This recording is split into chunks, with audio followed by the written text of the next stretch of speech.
Hello friends, Deepa की अतरंगी बातों की दुनिया में आप सबका एक बार फिर से स्वागत है। दोस्तों, कई बार ऐसा होता है कि हम किसी बात की सच्चाई जाने बगैर एक अपनी धारणा बना लेते हैं, किसी के प्रति जजमेंटल हो जाते हैं, जो कि शायद सही नहीं है। और कभी कभी तो इस वजह से हम काफ़ी कुछ खो भी देते हैं अपने जीवन में। आज मैं इसी संदर्भ में आपको दो कहानियां सुनाऊंगी। पहली कहानी है दो दोस्तों की। एक का नाम था युगल और दूसरे का नाम था जतिन। दोनों दोस्त जंगल के रास्ते से होकर अपने गांव वापस लौट रहे थे।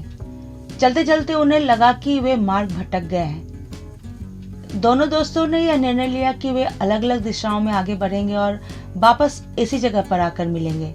जिसे भी सही रास्ता पता चल जाएगा, फिर वे दोनों उसी रास्ते पर आगे बढ़ेंगे। जुगल बाईं ओर बढ़ा और जतिन दाईं ओर बढ़ा। अब चलते चलते जतिन को लगा कि वह और भी ज्यादा भयानक और घने जंगलों के बीच आ चुका है। तो उसने सोचा कि क्यों ना वापस लौट जाया जाए। वापस लौटने के लिए जब वो पीछे मुड़ा तो उसने देखा कि पीछे तो सिर्फ कटीली झाड़ियां और कटीले वृक्ष थे। जिस रास्ते से होकर वह आया था वह रास्ता था ही नहीं। वह बहुत घबरा गया और आंखें बंद करके उसने ईश्वर को याद किया। जब उसने आंखें खोली तो उसने देखा कि थोड़ी दूर पर एक बहुत ही सुंदर फलदार वृक्ष है। उस वृक्ष के नीचे हरी भरी नरम घास थी। उसे यह सब देखकर बहुत आश्चर्य हुआ कि कटीली झाड़ियों और कटीले वृक्षों के बीच यह फलदार वृक्ष भला कैसे आ सकता है। लेकिन उस वक्त तक वह काफी थक चुका था और उसके पांव में कांटे भी चुभ चुके थे। तो उसने सोचा कि क्यों ना वृक्ष के नीचे घास पर बैठकर थोड़ी देर सुस्ता लिया जाए, फिर आगे सोचूंगा कि क्या करना है। वृक्ष के नीचे बैठकर उसे सबसे पहले अपने मित्र युगल का ख्याल आया। उसने आंखें बंद करके भगवान से प्रार्थना की कि हे ईश्वर, युगल को सही मार्ग दिखाना और उसे सही सलामत अपने घर तक पहुंचने में मदद करना। इसके बाद उसने वहां पड़े हुए कुछ फलों को उठाकर अपनी भूख मिटाई। अब उसने सोचा कि काश आसपास कहीं कोई नदी होती तो मैं अपनी प्यास भी बुझा लेता। तभी उसे पानी की कलकल ध्वनि सुनाई पड़ी। आवाज की दिशा में जब वो आगे बढ़ा तो उसने देखा कि झाड़ियों के पीछे एक नदी बह रही है। वहां जाकर उसने अपनी प्यास बुझाई और वापस आकर वृक्ष के नीचे बैठ गया। थोड़ी देर आंखें बंद करके सुस्ताने के बाद उसने सोचा कि जंगलों के रास्ते से होकर अपने घर पहुंचना तो नामुमकिन सा है। क्यों ना नदी के रास्ते से होकर घर पहुंचने की कोशिश की जाए। फिर उसने सोचा कि अगर कोई छोटी सी नाव या कश्ती का इंतजाम मैं कर लूं तो मैं कोशिश कर सकता हूं नदी के रास्ते से वापस घर जाने की। तभी उसने देखा कि सामने से एक व्यक्ति आ रहा है। उसने जतिन से कहा कि मैं एक नाविक हूं और सामने नदी में मेरी नाव लगी है और मैं पास के गांव में जा रहा हूं। यदि आपको चलना है तो आप चल सकते हैं। तो जतिन ने कहा कि मेरा एक मित्र भी इसी जंगलों में कहीं पर खो गया है। उसे लिए बिना मैं वापस कैसे जा सकता हूं भला।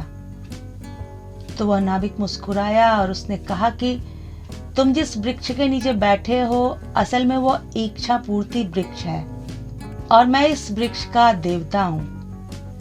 वृक्ष के नीचे बैठकर तुमने सबसे पहली इच्छा यह की थी कि तुम्हारा मित्र युगल सही सलामत घर तक पहुंच जाए। तो गलेरिये का वेश धरकर मैंने ही उसे सही सलामत घर तक पहुंचाया है।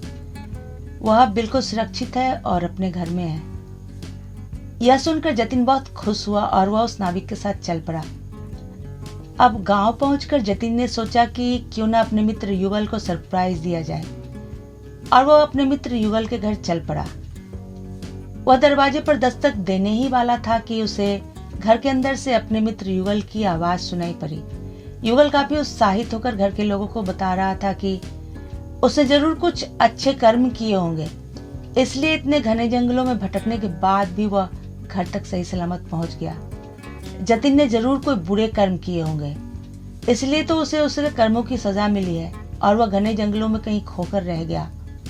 यह सब सुनकर जतिन के पांव तले से जमीन खिसक गई और वह वापस अपने घर की ओर लौट पड़ा।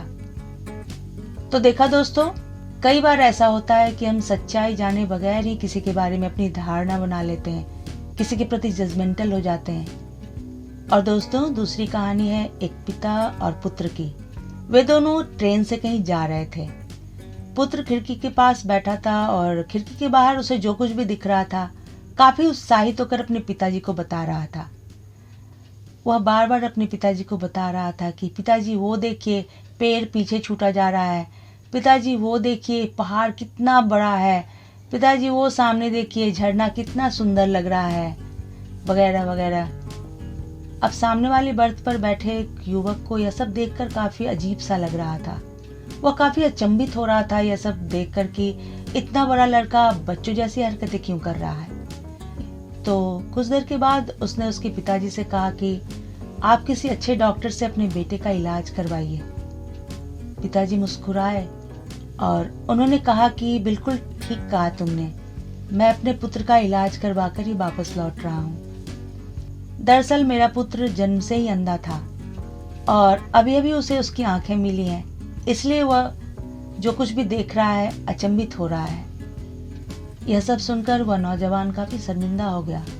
दोस्तों, कई बार ऐसा होता है कि हम सच्चाई जाने बगैर ही किसी के प्रति अपनी कोई धारणा बना लेते हैं, किसी के प्रति जजमेंटल हो जाते हैं। इससे सामने वाले को तो तकलीफ पहुंचती ही है और कई बार हम खुद का भी नुकसान कर बैठते हैं। तो मेरा ख्याल है कि जब तक पूरी सच्चाई मालूम ना हो, हमें किसी के प्रति कोई धारणा नहीं बनानी चाहिए।